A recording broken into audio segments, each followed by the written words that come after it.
So, yung mga karesbak, mabilis ang video lang.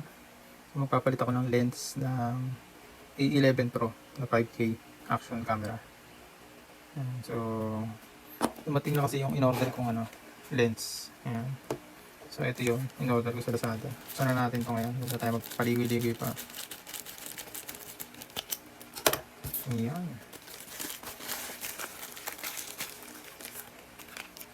So, ito yung lens. Ayun.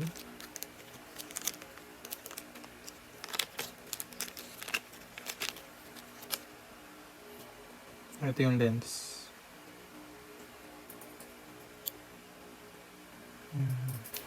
So, gagawin ko muna ay mapakita ko sa inyo kung paano bubuksan to. Madali lang yan. Ito, nakita niyo yung mga pagitan na to. Ayan. Ayan, paikot. Ito. Ayan, dyan yung siya susungitin. Yung side na yan. Ayan. Kung mahaba-haba yung kuko nyo,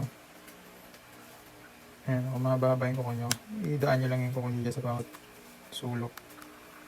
Ayan o, yun, tumunog siya, diba? Dahan-dahan lang kasi para hindi maputol yung mga lock niya. Kung meron kayong card or yung mga pick, yung pick sa gitara, pwede rin yun. Ayan, pwede rin tayong gumamit ng card. Ayan o. Sungkatin nyo lang yung paligid. Ayan. Ganun-ganun nyo lang konti-konti. Parang susungkit-sungkitin nyo lang. Para umangat siya. Ayan, nakakat na siya. O, yun. Kusa na siya natanggal. Diba? Dali lang. Tapos, para matanggal nyo itong lens, ipihitin mo siya counterclockwise. Ayan. Ayan, natanggal na siya. Ito yung stock na lens. Ayan, so kumuha pala ako ng thread locker. So, papatakan ko konti ito dito. Para hindi siya gagalaw. Yun, ganun lang. Tapos kabit na natin siya clockwise. Yan. Bago natin higpitan, yan, nilagyan ko na siya ng battery. Pabuksan natin ngayon. Tapos, re-reset ko muna siya.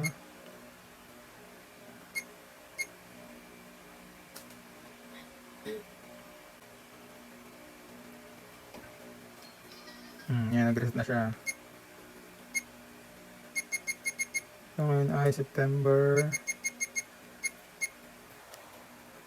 27. Oras ay... Mana oras na? 10, 14? 14, 1 Yan, 10-14 daw sabi ni Elsa. SD card, format. Yes.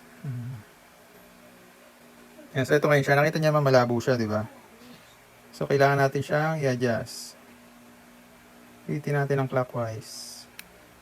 Hanggang sa luminaw siya.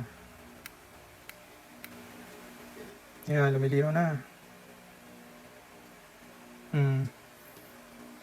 Para malaman nyo kung malinaw na yung number, ayan o. Kita nyo? Ayan, basang-basa na siya, di ba? Nababasa. Yung kahit yung maliit na letter. Sa stock na lens, hindi niya nababasa yan. Ayan yung number o. Basang-basa na siya, di ba? Yung sa stock na lens, kahit maliliit, hindi mo mababasa. Tulad nito o. Ayan, nababasa siya o. Di ba? Asli, lapit ka nga rito para makita ko kung yung mukha. Okay na. Ayan. Okay na to o. Malinaw na o. Layo ka konti na. Doon sa may damit mo. Ayan, malinaw din. So, okay. Tingin ko, goods na to. Ayan, nababasa naman yan. Nababasa yung letter na maliliit.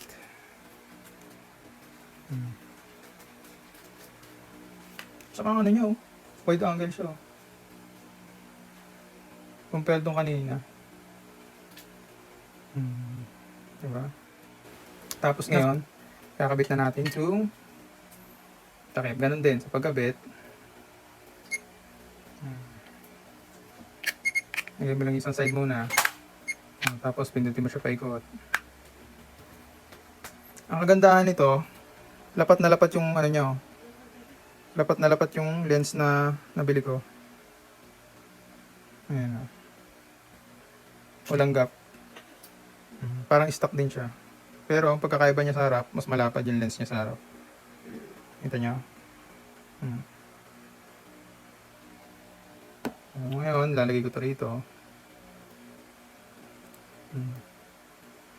Tapos, tatago natin itong stock na lens. Para kung sakaling ibabalik ko siya. Dali lang, di ba? Ayan. So, hanggang dyan na lang mga resback. Dali lang, di ba?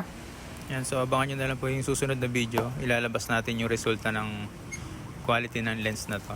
Salamat mga resback.